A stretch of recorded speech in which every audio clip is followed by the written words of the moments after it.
Outlet Liquor is your place to buy a case. Stock up and save when you shop the lowest prices available every day at Outlet Liquor. You never have to wait for a sale. The more you buy, the more you save. Only at Outlet Liquor. What's your outlet?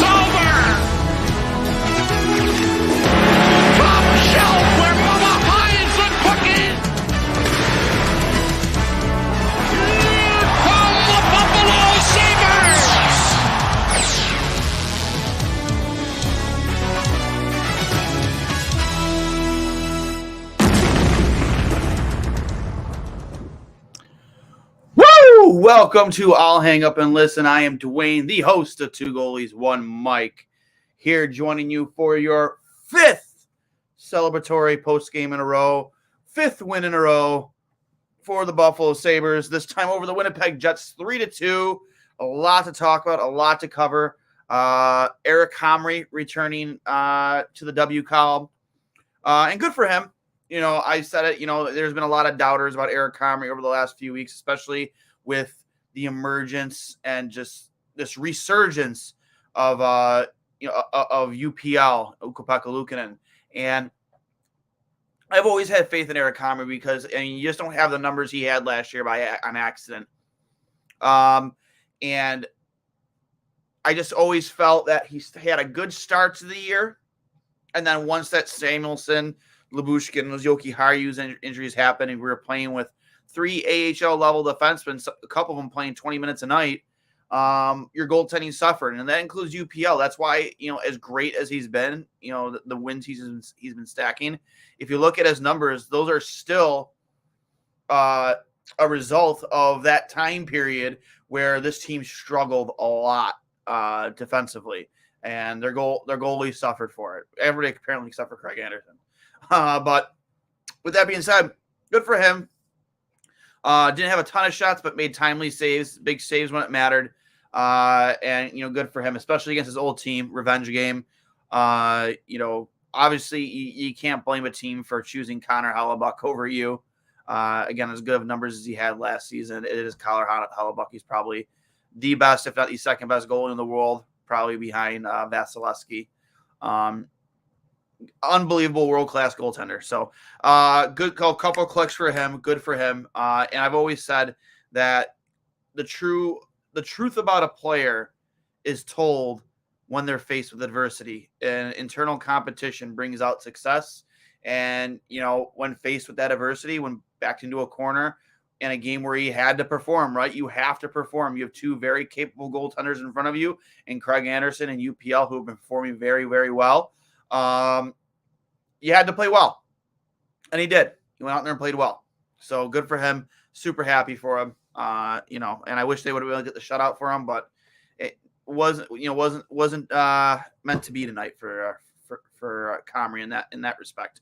But another phenomenal performance by your top line. That goal by Tage Thompson, the tic-tac-toe between him, Tuck, and Skinner was a highlight reel. And I've been saying it for a while now. I think they're the best line in hockey right now. Hands down, bar none. I think they're the best line in hockey, most dominant line in hockey. And, Tage is just going to keep getting better. He's such a bear on the puck. It's the only way to explain it. Like, I was talking to, I forget who I was talking to today about it, but when he has the puck, you just know something positive is about to happen. The way he protects the puck, the way he's finally over the last year and a half learned how big he is, grown into his body, and knows how to use his size and his reach and his leverage to his advantage. And that's what he does every single night. And you're not even surprised when you see these plays anymore from him in that line. It's expected at this point. So another phenomenal performance.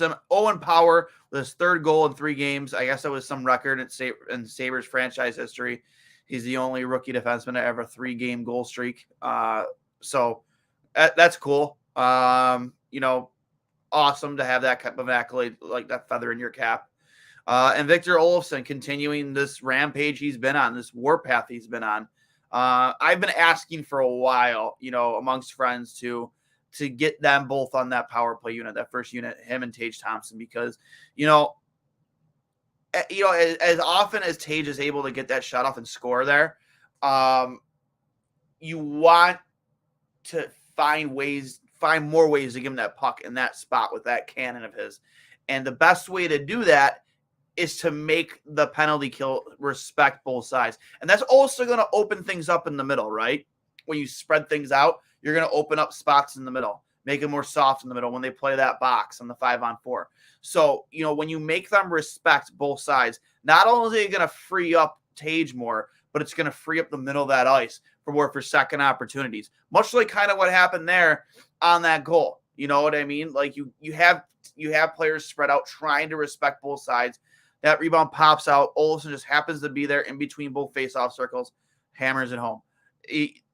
I hope we get to see more of that, but I also want, obviously Dylan Cousins to be back. It was a scary looking injury. I don't know if we've got any updates on that yet. You see guys get hit in the head. We see, actually, there is an update right now on Cousins from Lance Lyasowski. Don Granato said Dylan Cousins would have been good to return for the Sabres if there was more time on the clock. Matthias Samuelsson has a chance to play Saturday. Granato loved Clague's game night. Yeah, I mean, Clague, he hasn't been terrible when he's in a lineup. And, I wish I could, express it in a better way. In his time when he did play with Owen Power, I felt safer with that pairing than I have with Owen Power and Yoki Haru, because I just think Yoki Haru is a very soft defenseman in his own end, undersized, easy to knock off pucks, and just, I feel like almost like Rasmus Ristolainen rubbed off on him way too much and often. And when they played together, here in Buffalo. So I like the idea of maybe seeing Clague back with Power, but I don't think we'll get that, especially if Samuelsson is back in the lineup on Saturday. But it looks like we'll have Dylan Cousins back for Saturday as well. Again, happy about that. How can you not be? He's been one of the most productive players in this lineup. On pace, already at, I think he's already at career highs, but on pace for, 30 goals this season. And he's in store for a huge payday. So, with that being said, again, happy to see him that, he's going to be okay. And thank you for Lance for getting that information out right away from Don Granato. And they go to Minnesota on Saturday, a tough Minnesota team, a very physical Minnesota team, and one of the things I did notice tonight when they were pinned in their own end is they got themselves in a little bit of trouble a couple times tonight when they were getting outmatched physically, getting knocked off pucks. And that's how Winnipeg started creating some chances, and Comrie had to come up with a couple big saves due to that. And Minnesota is a much more physical team. So hopefully you kind of fix those areas of your game in your own end, because you don't want to, give away pucks because you're getting rubbed off the puck on the boards. We're not a big team. We are a smaller, young team, but where we benefit is with our speed and our transition up and down the ice. Where we kind of take the physical side away from other teams. But when we get hemmed in our own end, and a team is playing physical, much like a couple times tonight for Winnipeg, that's what scares me a little bit. And hopefully that doesn't happen against Minnesota on Saturday. Got some comments here in the peanut gallery. Let's bring them out right now. Will McBillis, he said he'd be here, and he is here. Thank God I couldn't listen to P-Ham much longer. I appreciate you hopping on with us, bud. Welcome to the program. Welcome to I'll Hang Up and Listen. Happy to have you on board. 2 points back with the Pens now, 1 point closer to the playoffs. I do know the Penguins got a loser point tonight, and so they did gain a point on the Penguins tonight. I'm assuming that puts them two points behind. And I think that the Sabres are the hottest team in the NHL right now. I mean, how can you not, love watching this hockey team and everything they're capable of? Awesome game, dominated by Buffalo, 53 minutes, a little sloppy towards the end. That's, again, that's where at one point at the end of the second period, and again, the third period, where you're getting outmatched physically, and it resulted in turnovers, and it resulted in a little bit of sloppy play. And that's going to come with a small team. that hurt. When you have guys like Samuelson on the lineup, and again you lost Dylan Cousins there in the game. That's kind of where you kind of give up that physicality part of your game. That's where you see guys like Labushkin step up too, defensively. And on that one goal too, like he was taking his man in front. Again, it's a 6-on-5 situation for 3 minutes. So you can't expect guys to have eyes in the back of their head. They're, essentially a power play. I would just like to see some more physicality out of Ilya Labushkin, much like we used to see in the start of the season. I don't know if he is kind of playing through a nagging injury. I don't know. But, when teams are starting to bully you a little bit physically, I'd like to see guys like him step up a little bit more. More comments here from Paramat Pictures. Clegg actually he did play very well. Even Jokiharju didn't play that bad. Yeah, again, I wasn't hating on Jokiharju that much tonight, as I have in the past couple weeks. The last 5 minutes, of course, they just had to make things interesting for everyone. Yeah, and again, you lose the shutout there on, of course, from Nate Schmidt, the guy who injured Cousins. Great shot, top of the circle. And then they pull a goalie for 3 minutes. They got another one. I mean, it's going to happen. It's those are when you pull your goalie like that deep into it, and you're able to maintain possession in the offensive zone, work the puck the way they were. And I think in that one goal, I think the line that was out there was pretty dog tired. They were out there for a little bit. So, it's going to happen. But, they were resilient. They protected that 3-goal lead, and they came out of this with a W. Back to Will McBillis, Power might drive to play better than Dahlin, which is nuts. I don't know about that, but Power is really starting to come into his own. You see how he likes to go to the net a lot as well. Wait till he starts doing it a lot more, much like he did at Michigan. Because if you watched him play at Michigan, that guy was a force to be dealt with in front of opposing goaltenders, because he was not afraid to drive to the net. And once he starts doing that more, I'm telling you guys, he is going to be a force to be reckoned with, because when he's playing with swagger, he's almost unstoppable. And it's so cool to know that we're going to have both of those guys for the next 10 years. That is outstanding. Outstanding. Well, you would expect to have them for the next 10 years. It's almost unfair. Olsen and Tage on the first power play unit was unfair. That was a goal coming all the way. Yeah, absolutely. Again, when you have two cannons like that on your power play, you have to respect both sides. It's going to free up Tage. Eventually, it's going to free him up for that shot. Or you're going to free up the middle of that ice. Because, yeah, you want to, be able to get more pucks on Olsen's stick. But in reality of it, in my mind, that's a move you make to free up Tage Thompson more, because then they can't float to that side as much as they'd like, because, well, we have another guy over there who can really let it rip. So we have to respect him over there. And then when you stretch that out, it frees things up in the middle. So, exactly. That's why I love that move. And it's nothing against Dylan Cousins. That power play has been fine with Dylan there. But I just think with the potential of having both those shots on each side, I hope we see more of that. I really, really do. Will McBillis. Will McBillis. I'm calling him Will McBillis. The boys got real cheeky at the end there with Skinner trying to feed Tage the empty netter. Yeah, you're trying. That group, that line out there, Skinner, Tage, they're like, I almost want to compare them to the Coneheads from the movie Miracle. Remember that scene where in the locker room was like, I find him, he pass, I shoot, I score. Like, it's literally what it feels like with them three out there. The Conehead line from the movie Miracle, or the actual Miracle on Ice team. It really feels like that's what you're dealing with when those three are out there together. 100%. I hate to say it, but Olsen may need to be moved up and Paterka down. That would make that second line a lot more lethal. I would say, and I thought this during the game too, that second line of Cousins, Paterka, and Quinn, it's inconsistent. You're always going to get what you get out of Dylan Cousins, but those two, Quinn and Paterka, they're inconsistent. They're rookies. They're going to come into their own. They're going to have periods where they struggle, but absolutely. Excuse me. I wouldn't even mind them see, I know Dylan Cousins and Peyton Krebs played together. I'm pretty sure they have played together in the past before, they were both drafted by Buffalo back in junior hockey. So I wouldn't mind them maybe throwing Peyton Krebs on the wing up there and see how that works, because I think if there's anybody on this team that's earned a promotion, it's Peyton Krebs. I think throwing any one of those two guys down on that line with Gergensons and Okposo, it would do their game like a lot of help. Maybe help them level up, much like it has Peyton Krebs. You see how he plays with a lot of grit and a lot of sandpaper, as and we all know his offensive ability. I think he's a very gifted offensive player who's just going to keep growing into his body, keep putting on weight, keep putting on muscle, and now that he has that little edge to him, I think he's going to be a force to be reckoned with as well. But if there's any guy that does deserve a promotion, if a guy were to come out of that second line, I vote for Peyton Krebs personally.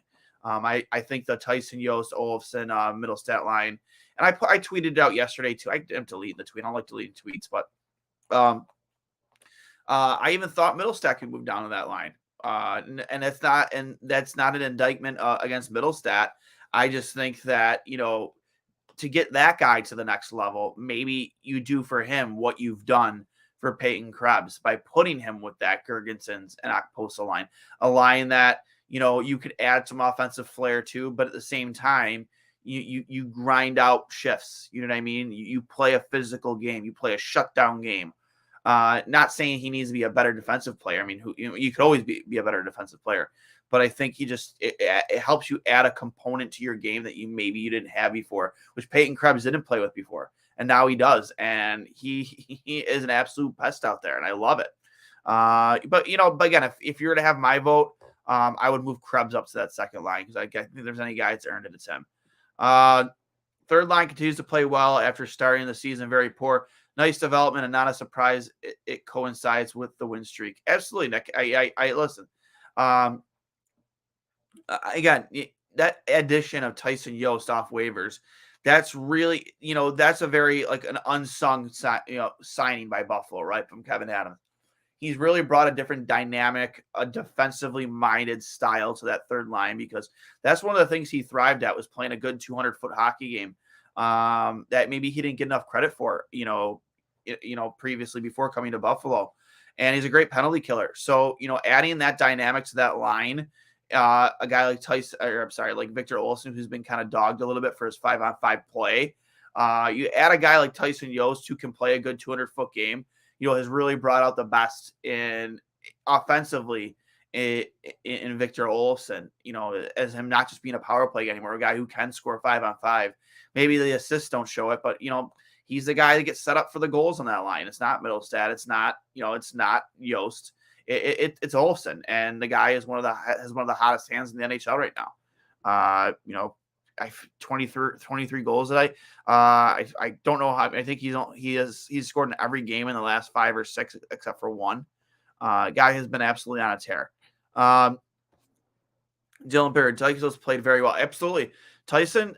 He again a very unsung hero type player right now for this team. A guy who just comes in, plays an honest game, takes care of business in his own end, and is very good on the puck, very good, and he's helped turn that line into a line that can drive play up and down the ice.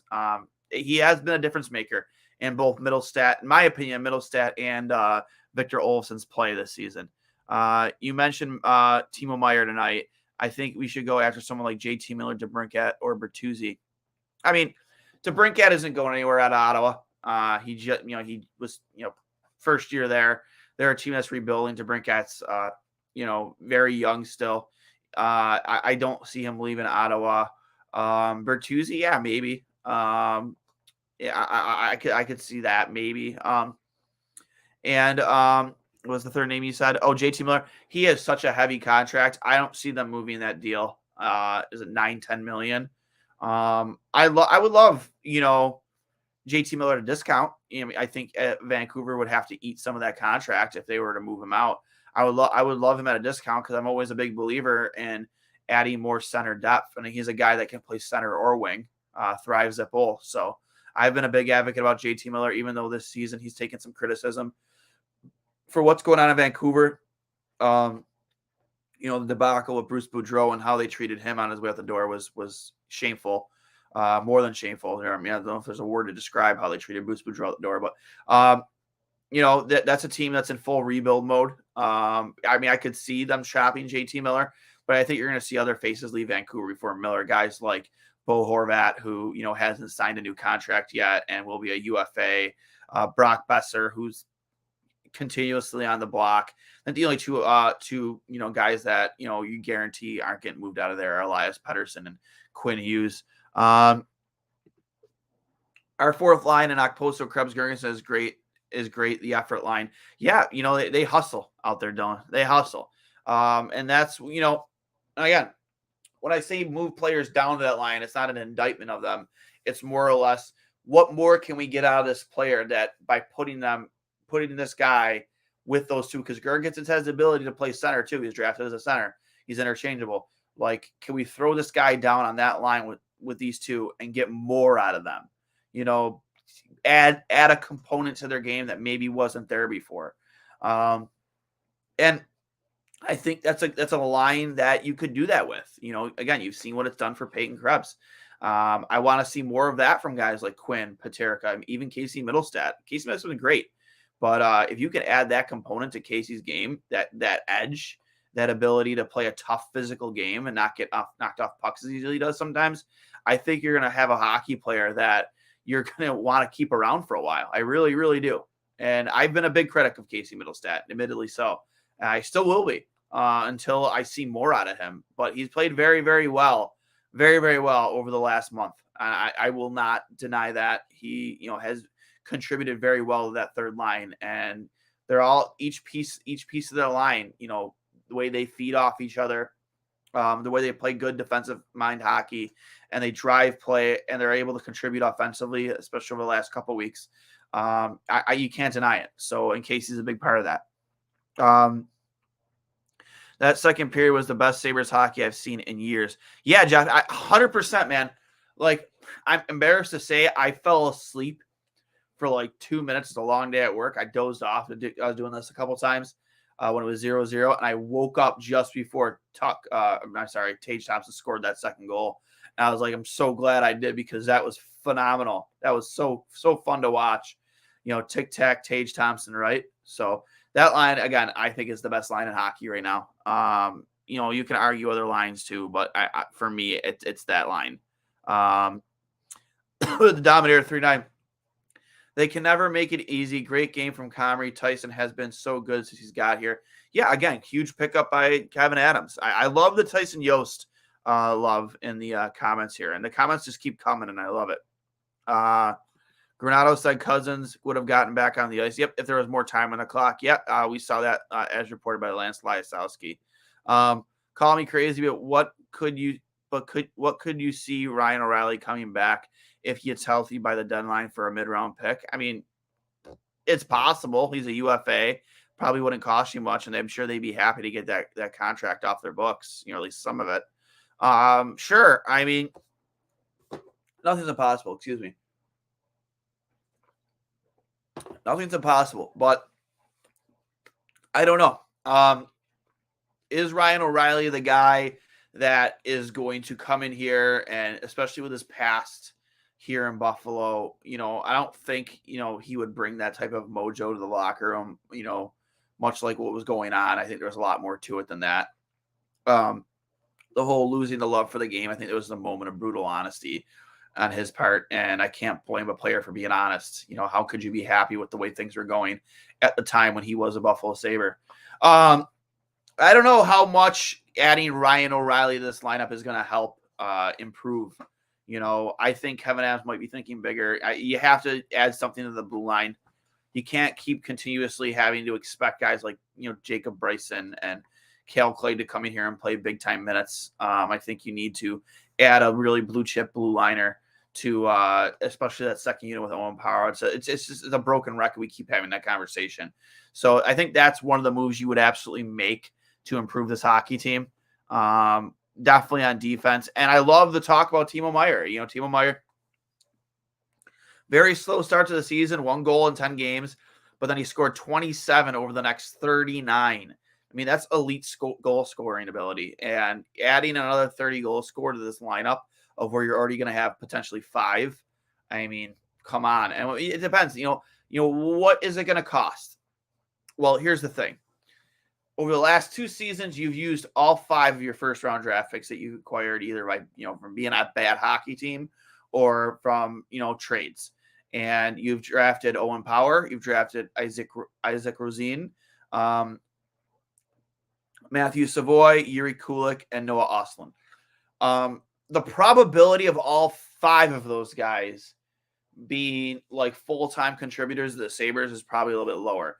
In fact, I think it's more likely than not that when you draft that many guys in the first round, especially when you have already so many young role players on your team right now that are, kind of blocking the way and already building this team to be a playoff contending team this season, that makes it more likely that one of those guys are probably get moved out. It's just a business. It's the business of the game. You want to make your team better. Well, how do you make your team better in the now? You find teams that are, either dumping, a player because they're looking to rebuild, much like what San Jose is doing or Vancouver, and you give them assets, either assets of draft pick or a draft pick, a young player, or both. And this, for a guy like Timo Meier, it's going to cost you both. So what's Timo Meier worth to you? He's going to be worth probably anywhere between $8.5 to $9.5 million a year.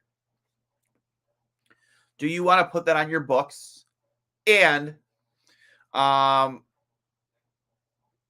well would he fit in on this team? Because I don't think you touch that first line. There's no way you could justify breaking up that first line. They're too good.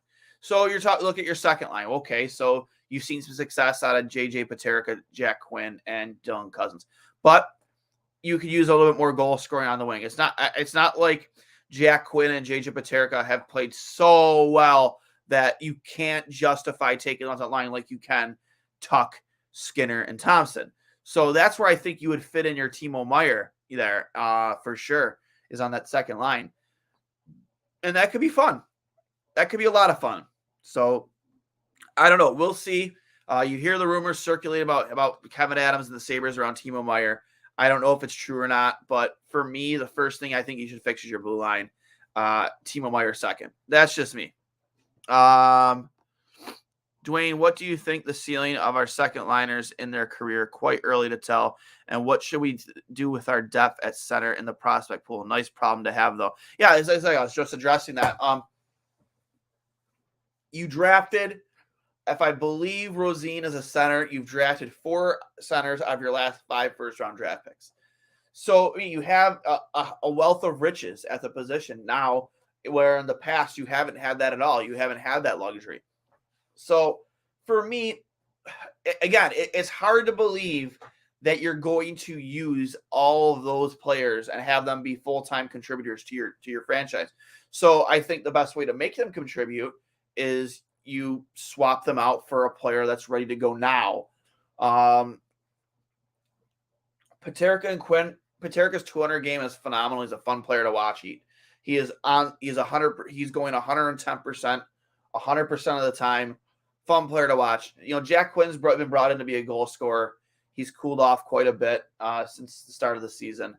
That's the guy I think if you get going, this team is going to be a lot more dangerous. He has a very lethal shot. He has a knack for being around the net, but he just hasn't been able to, a little bit snake bitten recently. I had to look at his numbers when the last time he scored a goal was. I don't know offhand, but I think they're both very capable 20 to 25 plus goal scorers, especially Jack Quinn. Given power play time, given, more ice time as he has to put more size on and grows into his body and learns to play this level of the pro game. I truly do believe you're looking at a 25 or more goal scorer, Jack Quinn. Paterka, I'm not saying he's not capable of scoring 25 or more, but I see him as like a guy who could play on a shutdown line with offensive flair, with some offensive flair to him. Definitely a 20 goal scorer, but he's going to be more of a guy down the line that you could throw out there against a team's top line, and he's going to help shut them down. That's the player he's bred to be. I'm not going to say he's a future Selke Trophy winner, but when I look at JJ Peterka and I watch him play, the hustle he plays with, he plays a little bit of an edge as well, not a ton, but for a rookie he does. And he does have some goal scoring ability that's undeniable. So I see him as a potential, multi 20 goal scorer with the potential of being better than that. That's my opinion of JJ Peterka. Love the channel, brother. Got to head out, but keep it up. Hey, Jeff, thank you for popping in, man. Especially after a big win like this, 5 in a row. Let's keep rolling here. Matt, for the blue line, I say Fowler. Cam Fowler would be a great, I'm not sure what the rest of his deal looks like at Anaheim, but, I know Buffalo was pretty big on him the last time he was available. Cam Fowler would be a great addition. I'm not sure, what his numbers look like right now in Anaheim. Again, I'll plead ignorance there, but he's a very capable, offensively gifted defenseman that I think would add a lot. For me also, I would like to find the Samuelson, find Owen Power Samuelson. You know what I mean? Find the guy who is going to help him blossom into the defenseman that we know he's capable of being, to give him that ability to do more of what we've seen the last couple week offensively. Find the guy that gives him the ability to do that. 4 million, 7 goals, 17 assists. Is that Fowler? Okay, but that's probably you're probably referring to Cam Fowler. I mean, yeah, for $4 million, seven goals, 17 assists, he's having a fantastic season. I love Cam Fowler, especially now that I know those numbers. Absolutely, sign me up all day for Cam Fowler. I think he adds a lot. He would add a lot to this team. I'm not sure of his age, but I don't know. We'll see. But hey, listen, I look at this team and what they're developing into, and I think this is a playoff team this year. I really, really do. I think they're a team that, might be better than a wild card team. I know we're talking about just sneaking into the wild card right now, but with I don't know how many games play we have, how many games we have left, but with the amount of games we have left, why not? Why not look for better than that? You know what I mean? Like, why settle for the wild card? Let's go bigger. I can't wait till we play the Leafs and really stick up their hoop, because I don't think I've ever been more, other than the Heritage Classic game right after we beat Jack Eichel on his return to Buffalo. I don't think I've ever looked more forward to a matchup against the Leafs than I do now. I hope they're wearing the Goat Head jersey that night. Bring back memories for all the Sabres fans that lived through those late 90s, early 2000 years. I want the Leafs, man. I want them so bad. I really want to punch him right in the mouth. I really, really do. More from Matt. Got to sign off. Just remember, Jack Eichel screwed Jack Eichel. Absolutely, he did. Jack Eichel did screw Jack Eichel. Now I'm going to go over the box score here for you guys. Again, 3-2 win for the Buffalo Sabres. Rasmus Dahlin continuing his chase to Karlsson and putting himself right in there, in my opinion, as one of the top candidates for the Norris Trophy. 2 assists for him tonight. Jeff Skinner with 2 more assists. He's on a 6 or 7 game point streak. Tage Thompson with a goal and assist. I believe he's on a point streak as well, along with Alex Tuck, who had an assist tonight. Victor Olsen with a goal. Owen Power with a goal. And that was really it for scoring. And Eric Comrie, 19 saves on 21 shots. For the Winnipeg Jets, the bad guys. Oh, excuse me. Blake Wheeler, 2 assists. Pierre-Luc Dubois, a goal. Lowry with an assist. Mark Scheifele with an assist. And Nate Schmidt, the man who put Dylan Cousins out of the game. And it wasn't intentional, in my opinion. It was more accidental. My opinion, with a goal tonight as well. The first goal of the game. And then Connor Hellebuck, 33 saves on 36 shots against. And honestly, they would have had that game would have been a lot worse if it wasn't for Connor Hellebuck. Connor played phenomenal. So the Dominator, 39. Imagine how insane the Bayern is going to be when we get to the playoffs. I know. Listen, I want to make this point too. If they pull out a win against Minnesota on Saturday, we need to pack that arena to the brim when they return home on February 1st against Carolina. That place needs to be loud. That place needs to be rocking. The excitement level needs to be off the fucking charts. It has to be. To be on a 6-game heater, coming back to Buffalo, chasing a playoff spot for the first time in 11 seasons, that place needs to be absolutely electric. You cannot, us as Sabres fans, yeah, let me see what day of the week that is. February 1st. Let's take a quick look. February 1st is a Wednesday. Wednesday night or not, that place needs to be sold out. That place needs to be rocking. There's no excuses. If we're on a 6-game winning streak, even if we're not, place needs to be rocking. Welcome these guys back, especially after what we dealt with just now as Bills fans. That place needs to be off the fucking hook. We cannot let them down. They need us just as much as we need them. So we need to fill that place, make it loud, and make the walls fucking shake. Sabres fans, this is on us now. You know, they've put the product on the ice. Can it be better some nights? Absolutely. Will it get better? Absolutely. But now it's on us. We have to show out now. There's no more excuses. That arena needs to be at near capacity every single fucking home game from here on out. There's no more excuses.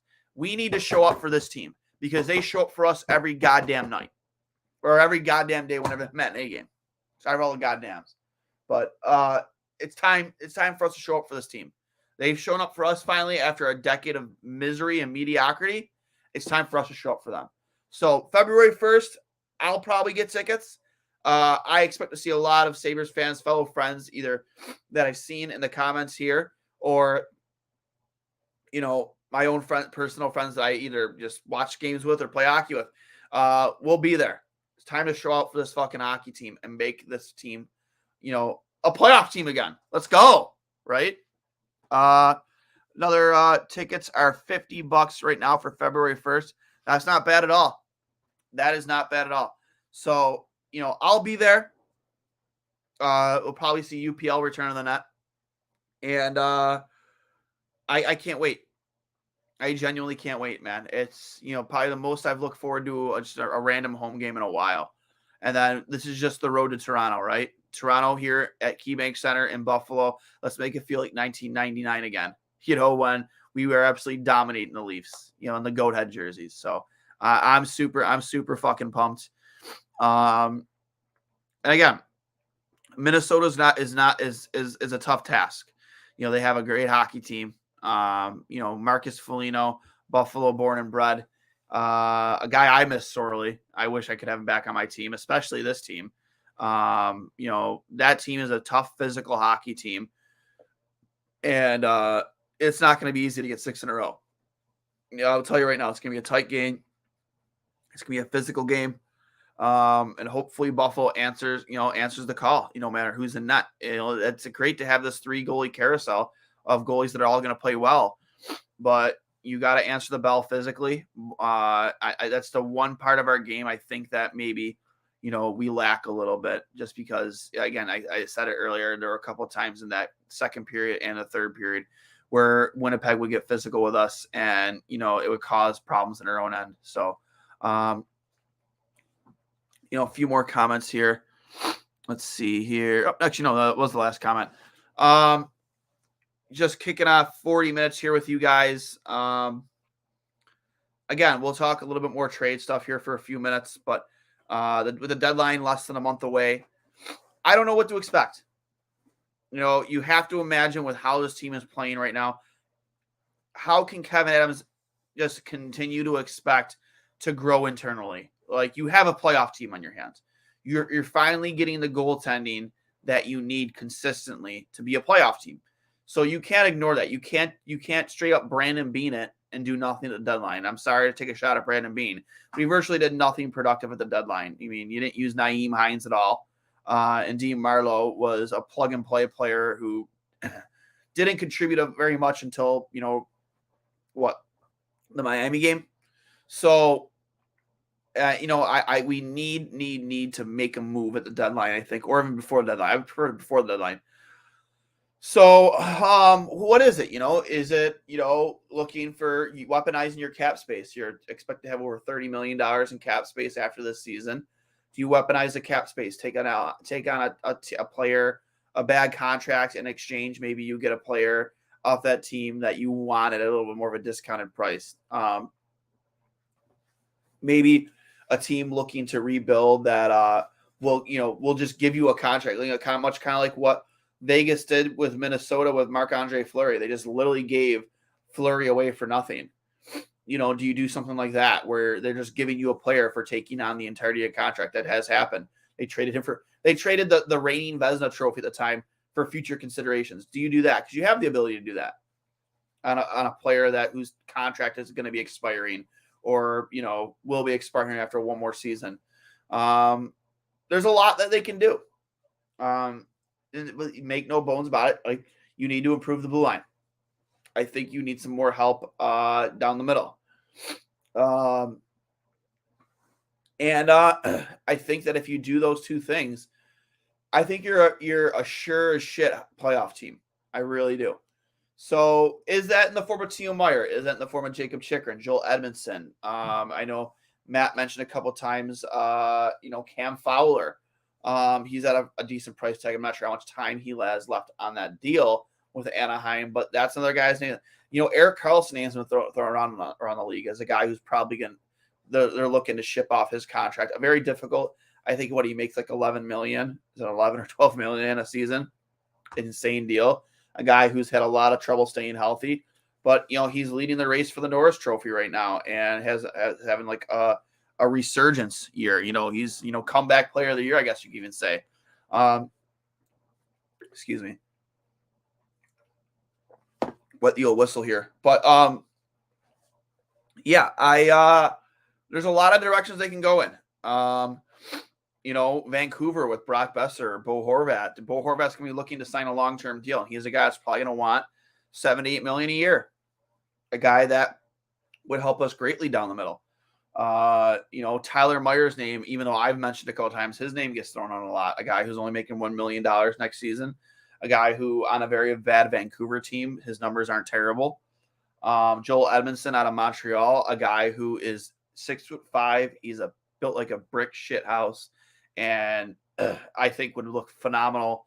Again, if the right hand, left hand shot works out, I'm not sure if it would work out. But with him and Owen Power, I would love that. And then of course we talk about Jacob Chikrin, the guy whose name is always in this conversation. A guy who is on a very team friendly deal. I think it's $4.5 million a season for the next 2 seasons. Very team-friendly deal, which is why the asking price is so high, because he is on a deal like that. A guy who's also dealt with some injuries, but, doesn't want to be in Arizona anymore, wants to go somewhere where he's going to win. And I don't blame him. That has been a difficult situation for him in Arizona, a team that's always constantly rebuilding. They're playing at a friggin' Arizona State University right now. Can't be fun. Can't be fun for such a high-level hockey player that he is, especially when he's healthy. There's a lot of names thrown out there, and I'll take a look right here real quick.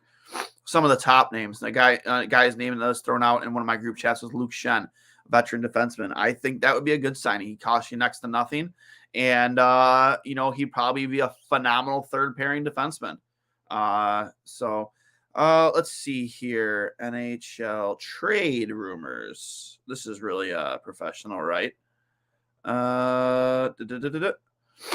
Updated 5 days ago from Sports, NBC Sports. Oh, this is Bruins trade targets. No, I don't want that. NHL rumors daily, updated 14 minutes ago. Blues captain opens up about ongoing trade rumors. So Ryan O'Reilly is one of the names that's really on top of the list. Can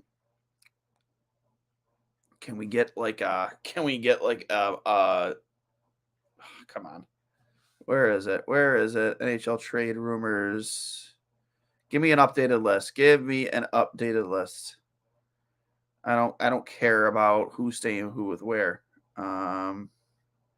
Give me one moment here, guys. This is so professional. Let's see here.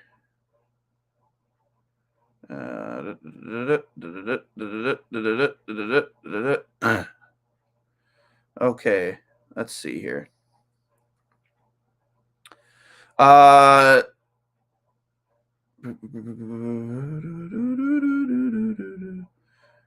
Okay, so out of Columbus, there's a lot of chatter, and I heard this earlier today too. Around Vladislav Gavrikov has been targeted by the Oilers a lot, with Joel Edmondson of the Montreal Canadiens being another option. This is from David Pagnotta from the fourth period. Edmonton has got a team that's trying to build for a playoff run. They're going to have a lot to answer for if they get bounced early again this year. Bo Horvat or Jonathan Taeus on the trade market as well. Jesse Puljujärvi, who we've seen constantly in trade talks, having another down year.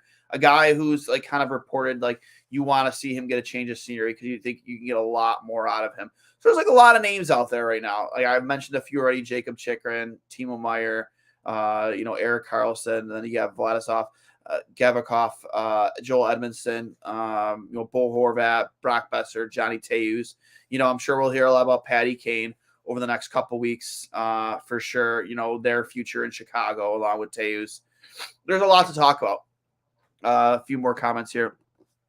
What was the expected team timeline from you personally? I felt that they were good enough for an exciting 80 to 86 points, but outside of the race, regardless of the outcome, the season is a success. Absolutely a success. If you're a team that is barely on the outside looking at a playoff run, that is a successful season. But I think where we're at right now with how good this team has played and how much better they're capable of playing, I think it would – I'm not going to say it would be a failure to not make the playoffs, but I think at this point in the season, a responsible GM has to do everything they can to get this team into the playoffs because I think they can be dangerous. Because once you get into these 7-game series, again, the Stanley Cup, there's a reason it's the hardest trophy to win in all of hockey. But once you get into the playoffs, honestly, anything can happen. A goalie can get on a hot streak. You let that top line of Tage Thompson, Tuck, and Skinner go to fucking work and, go win you games. Goalies can win you games. We all saw what Carey Price was able to do for the Montreal Canadiens the year they went to the finals. He was the biggest reason why they were there. You get a hot goalie plus a team that can score. This is one of the highest scoring. I'm not sure if they're the highest scoring team again in the NHL, but they were for over a month, and they're still damn close to it. From Chris Durek. Great game by the team as a whole. Olsen still rolling. Power 3 straight games with a goal. Carmen finally getting a W. Sorry I missed your recap last time. I was knocked out after I made my video. No problem, Chris. I'll text you back too, but I saw your text. Don't worry, I'll get back to you. Kane as a target this offseason would cost much more to trade for him now. 100%. I had this discussion earlier too. There is no reason to trade for Patrick Kane right now if you're Kevin Adams. If you really want Patrick Kane, you go have those conversations in the offseason, but it's going to cost you way, way, way too much as a rental, unless it's like a sign and trade. But as a player, I would much rather pursue in the offseason. It's going to cost you way, way, way too much at the trade deadline to get Patrick Kane. But they would also be foolish, absolutely foolish, to not trade one of those two, Devin Taeus or Patrick Kane, because you would get a ransom for him, an absolute ransom. Trying to find some more trade targets here. Pushing on midnight here on I'll hang up and listen. And again, I always appreciate you guys always sticking around, always sharing your comments. This has been one of our fun ones we've had here in a while. Not that the previous ones haven't been fun, but this one for sure. More after you win your 5th game in a row, you're looking at 6 on Saturday against the Minnesota Wild. How can you not be excited for this hockey team right now? Come on. There we go. Let's see here.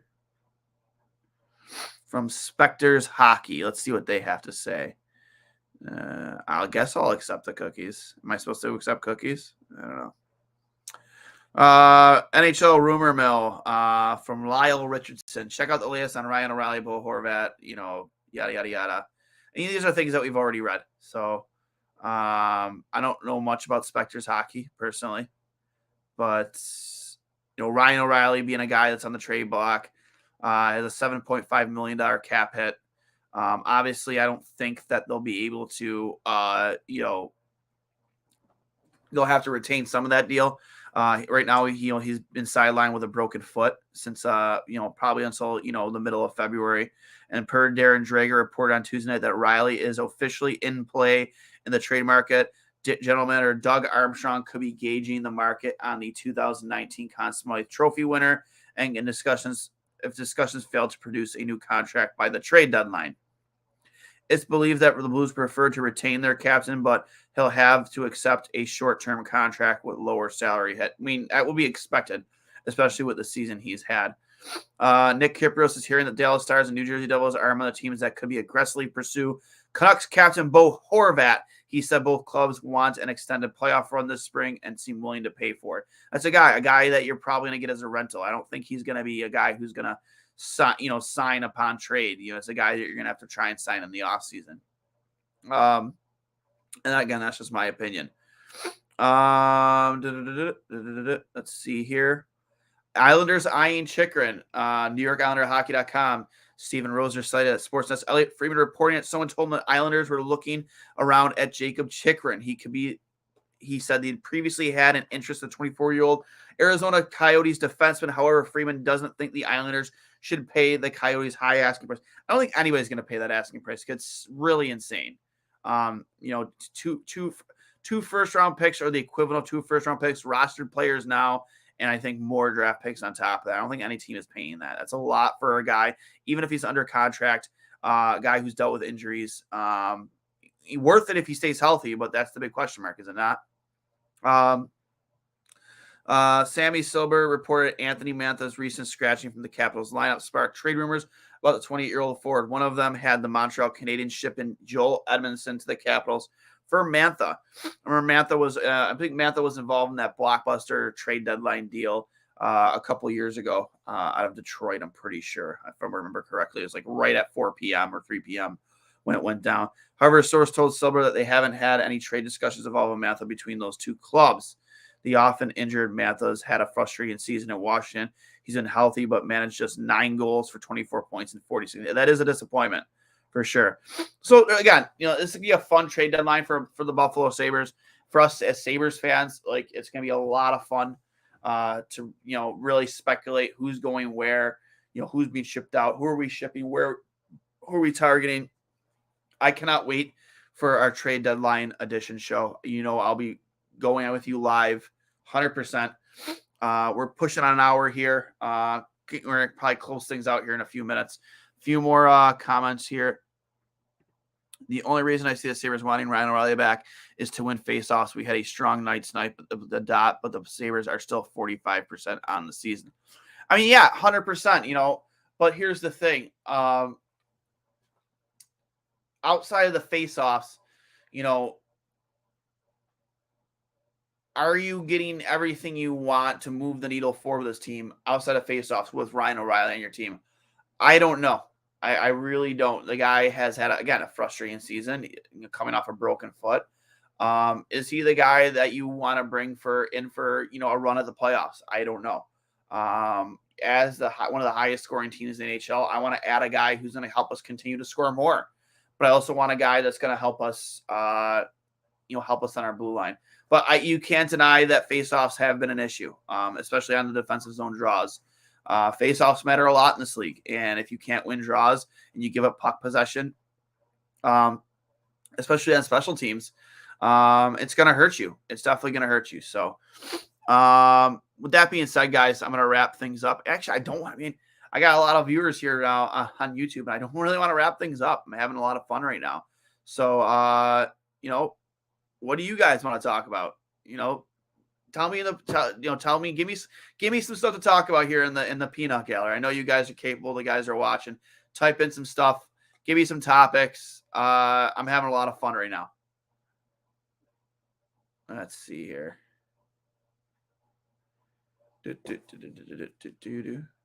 Nothing? Come on. Give me something. No? All right. Well, listen, guys, I've had a lot of fun tonight. We're closing in here on midnight right now, getting a little tired, but hey, let's go Sabres, right? They're making Kevin Adams' job really difficult, because for a guy who wants to develop internally, how can you possibly deny that this team could be a playoff team and that you want to improve it? You're not doing your job as a GM, in my opinion, if you don't find a way to improve this team going into this next stretch of games, because they're all important. Every point matters from here on out. There we go, Nick. I know you wouldn't let me down. What's the goalie situation next few years? Who becomes the future starter? That's a good question. UPL has shown that he's a capable starter right now, but my issues with UPL aren't, his ability to stop pucks. It's his inability sometimes to stay healthy. He's had a lot of hip issues. Already had double hip surgery at this point in his career. Does he have the ability to handle, a 50-plus game workload over the course of a season? Personally, I think the future of this team is Devin Levi, 100%. He's the guy who I think, he's having another phenomenal year at Northeastern. Nominated for the Mike Richter Award again. He just had back-to-back Hockey East Goalie of the Week awards. So, and it's third. I think it's like his 7th of his college career and his 3rd of the season.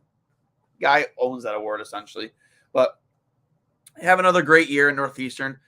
We had John Buchacross, Bucci Main, on the Two Goalies on Mike about a little over a week ago, and he even mentioned that if this team was a team that wasn't expected to make the playoffs, Devin would probably sign pro. I'd expect he would sign his pro contract at the end of the season. He might even get a few games in Buffalo, but maybe not right now. I think he's a guy that's going to go to Rochester and thrive and learn the pro game. I think Devin Levi is the future in that. Just my opinion. Levi has comps to Miller. No, he does. Maybe not in size and stature, but I think Devin Levi's comparison to Ryan Miller is all up here.